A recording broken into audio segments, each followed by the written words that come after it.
दौड़ा रे गाड़ी का पल्ला काट के आज बर्गर बना के खाएम रे केना बारे केना होने जो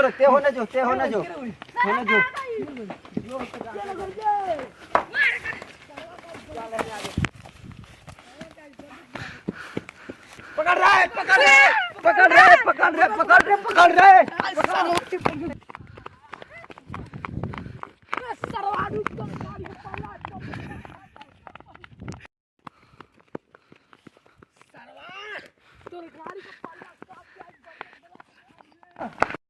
तार भावा तो हमके पाई गाड़ी चाब खींच लियो सो रौरा भरी दे रानी जी ठीक बस तू बारी का कौन टिकट और बाहू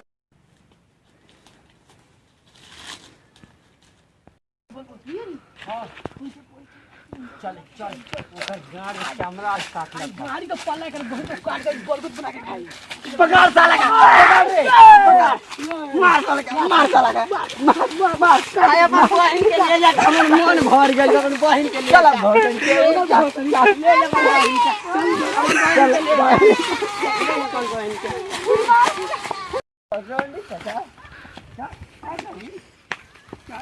काट कर बहिन से काट एक भगा करते माटी में मिला दिया ना भाई बहन के साथ भगा के ना भैया आज से बाद से तो कभी कुछ ना करे कहा नहीं करे ए मन भर गेल बा हमार तार बहन गाइज आप लोगों ने वीडियो तो देख ही लिया और वीडियो अच्छा लगा होगा तो लाइक और सब्सक्राइब चैनल को करना। और ये हमारी टीम है जो आपको दिख रही थी भागते हुए, ये रही मोना डार्लिंग इसका नाम है। तो आप लोग इसका नाम देख लीजिएगा। और यही सेकंड वीडियो में जो मैं पिछली वीडियो डाला था उसी में ये जो क्या कहाँ पे चढ़ी थी दोस्तों, ये लीची पे चढ़ी थी।